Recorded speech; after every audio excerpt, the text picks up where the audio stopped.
Rutherford Issues with Bryan Barrett on FM 101.9 and AM 1450 Murfreesboro, FM 100.5 Smyrna. Listen and watch at WGNSradio.com.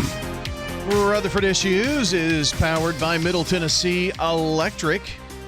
Reminding you, programmable thermostats adjust temperatures automatically, helping you stay cool and save money. Find energy-saving tools and tips at mte.com/myenergyplan. Well, no one hotter that I know that is just killing it out there than Lee Colvin, Edward Jones' financial advisor, who joins us this morning. Mr. Colvin, how are you, sir? Ryan, I am fantastic. How are you doing today, buddy? I'm good. So you are out enjoying the nice, cool weather out there, huh? Always. Sounds like you're at my door. I thought this would be a surprise Tuesday. Oh, I'd show up in your studio. It's crazy. How do you do that? I mean, I'm talking to you on the phone, and then all of a sudden you're walking up the steps and around the corner and all of that. So I'll let you come in and, catch your breath and settle in. I don't want things to get too hairy for you there. So Lee is, of course, Edward Jones' financial advisor, and really does a wonderful job on everything that he does, helping you make sense of your money and all of that. So we're going to hear from Lee today in just one quick second. So we first need to tell you about this. This segment has been sponsored by the local Edward Jones office of Lee Colvin. The host of this show and Edward Jones have an existing business relationship. This event is not a testimonial of the services provided by Edward Jones' financial advisor, Lee Colvin. On Big G TV, we're going to go from the graphic that says guest on phone to, let's see, guest in person. How about that? Fantastic. And don't look out the weather window today. It might melt. Yeah, boy. Man, it's getting hot out there. Were your tires melting? Is that why? Whew. It is just sweltering. Is there a reason why there may be one of Murfreesboro's finest police officers outside the door with a radar gun? No, actually not today. Not today. Okay. Those were my younger years. Well, last week. I think I've ridden in your car like maybe twice, go to lunch, and never been more scared in my life. But that's why it's been a long time ago. But anyway, good to have you in studio. You was good to be here with you, buddy. Well, we're going to be talking about planning your business exit today. Bryan, I am just telling you, please. That is why I am always in such a hurry to try to get to these business owners. This is such a major need to discuss. And folks, if you're out there, if you're listening, if you've got the radio turned on and maybe you're distracted with something else, take these 10 to 20 minutes and let's just listen real quick, please. Because if you own a business, you've probably spent countless hours thinking about how to grow the business, working to manage the daily operations and to serve your customers. But have you thought about how you will eventually step away from it? Right? Everybody has a dream. It doesn't last forever, huh?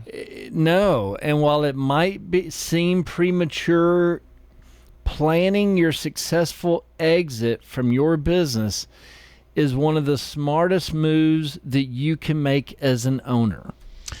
I was talking with my son about this, and being working with the church, they have a lot of volunteers, and right. He said their mentality is, who's the next person who can step into this role? Who's the next person who can do that? So you always have to be thinking ahead. You've got to be planning, right? Yeah, made me think about that when you said it. Most business owners, are they thinking this way? I mean, it's like they're all in, right? This is the problem, and this is why this has become such an urgent issue with Edward Jones, other investments firms in the country, your CPAs, your attorneys, all of your professionals. Because the reality is that most business owners have 80 to 90% of their net worth tied up in their companies, according to the Exit Planning Institute. 80 to 90% of your net worth is in your company, according to EPI. Now, that's a significant investment that really deserves careful planning, because we want to make sure that it's protected, right? Especially because of this percentage. Please listen to this, folks. 80 to 90% of your assets or net worth are in your business, but unfortunately, 70 to 80% of businesses that are put on the market do not sell. Wow. 70 to 80% do not sell, and about half of all business exits are involuntary due to an unexpected circumstance like a health issue, family emergencies, management disputes, or economic downturns. Wow. I mean, these are just real life, everyday events. And we just really want to make you aware that we're here to help with this, and we want to make it known that these are things that we want to talk to you about. Of course, exit planning it's not just planning for your retirement. I mean, you're talking about things about, what happens in a transition. I mean, all kinds of things go into that. It's not just about how I'm going to enjoy sipping Mai Tais on the beach. Certainly not. No, it's really, it's taking control of your future. It's ensuring that you can transition away from your business. But here's the important part. Ensuring that you can transition away from your business when and how you choose. Right? It doesn't mean, hey, we're not talking about you had to exit plan today.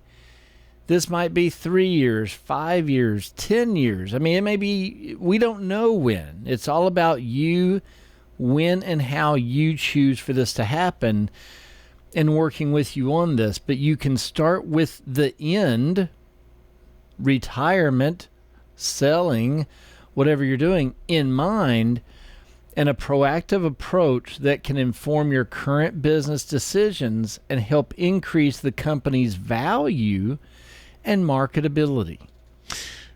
Let's get a beginning here, like personal goals. I would think for both, the transaction of transferring a business, if you will, and what you're going to do afterward. Those are all very important. Maybe just kind of walk us through what that example might look like. Sure. So let's say, maybe you want to sell only a portion of your business. Maybe you want to stay on as a paid consultant, or maybe you want to use the proceeds to start your next venture, right? Maybe you've enjoyed one position, one job, one business, and when you want to start a new business. Understanding your vision helps shape everything today.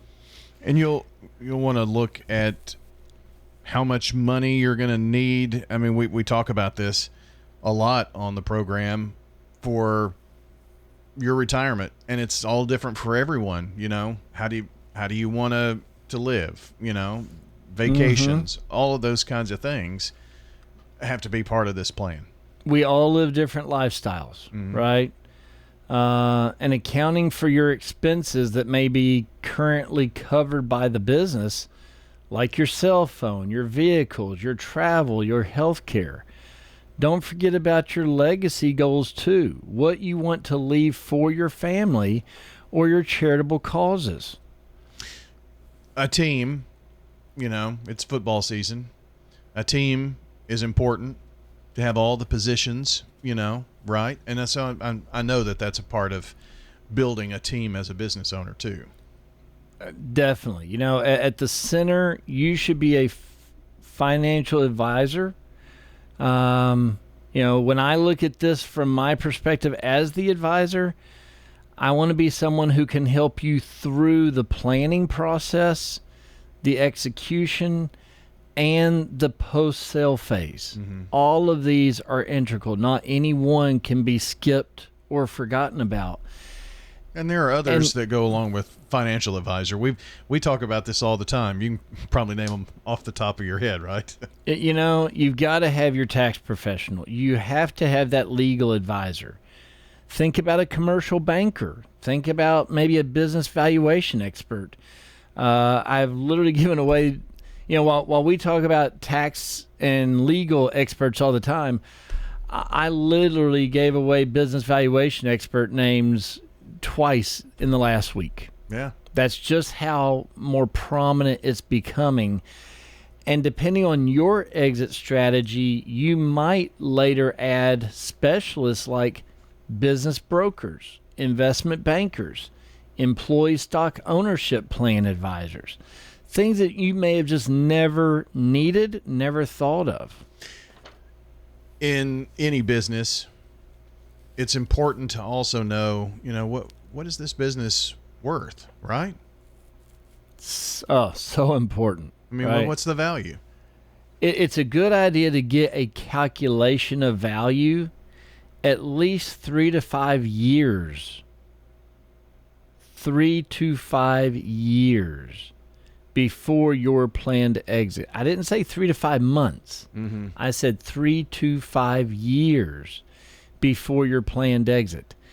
This isn't as formal or as expensive as a qualified appraisal, but it gives you a realistic range of what your business might be worth so that you can properly plan. And doing this that many years in advance maybe will give you areas to increase your value in the years to come when you get ready to sell, maybe. I mean, are we talking the same language? What am I doing here, folks? After 20 years, I mean, he might as well just do the whole thing. He's heard it enough. Well, you're the expert. I love it, Brian. No, you were right on the mark. Doing that valuation can really help you find steps that can reveal gaps between what you need financially and what your business could sell for. And if so, don't panic, because now you have options. Maybe you want to work longer. Maybe you want to adjust your spending expectations. Maybe you want to save more outside the business, or focus on increasing, to your statement a moment ago. Yeah.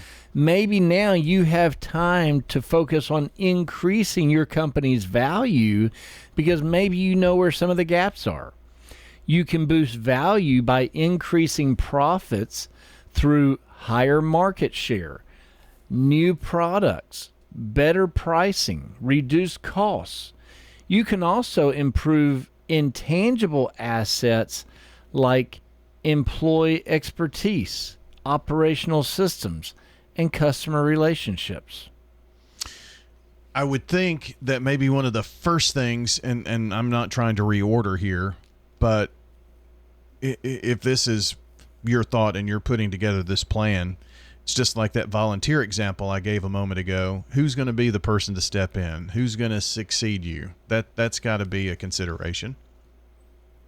It always is a consideration, right? Consider who your successor might actually be. Selling your interest to family members, maybe to business partners, possibly to employees, can often provide more control over timing when you actually want to sell out, or lower transaction costs, maybe how much more you get to keep. But these things, they also may result in lower sales prices. Selling the business to third parties can typically bring higher proceeds, but also offer less control over the process? Well, if I had to sum up in my brain what would be the bottom line of what we talked about here today, planning your business exit strategy, start to finish, is start early. If you, And it's never too early. Never too right? early, really? Yeah. Never too early. Start planning your exit now. Start planning your business with the exit in mind. Mm-hmm. You're getting your business started. Let's go ahead and start talking about an exit. Is that 30 years from now? Is that 2 years from now? Wherever you might be, you may be somebody who's just starting a business and thinks, hey, I'm trying to get going, but what does it look like, right? We have to set our goals, set those future goals, and reverse engineer to know where I'm trying to go. Or if you've already been in business for 20, 30 years and you're saying, hey, I'm about ready to, shut this thing down, let's talk and let's plan. Let's look at what's the value, where are your benefits, what kind of growth do you need to get to your personal financial goal. And whether you're thinking about stepping away next year or in the next decade, taking proactive steps now puts you in control of your business's future and your own financial security. Or even the next 30 years. I mean, whatever the case may be. And one of the other key pieces of information is that there are a lot of people you need to help along the way, and a financial advisor is one of those. If there's a local business owner, and we're all about local business, we are a local business. Those that are listening right now that maybe don't have this exit strategy planned and don't really know where to start, I'd say Lee Colvin is a good place to start, or another Edward Jones financial professional here in Rutherford County. Bryan, as I tell everybody, we have quite a few of us here in town, quite a few of us here in the county, in the state. Please, if you have a good, financial advisor that you trust, I'll be a little biased today to say, especially if it's Edward Jones, please go talk to them. If you don't and you need somebody, please feel free to call my office. We can field some initial questions. We can find a little bit about you and your situation and your needs. And from there, we can either help you directly in our office, or we can find the office local to you that may be the best fit for where you're trying to head, what your goals are. Lee Colvin, our guest today on Rutherford Issues. Check the podcast. It'll be up lickety-split for you.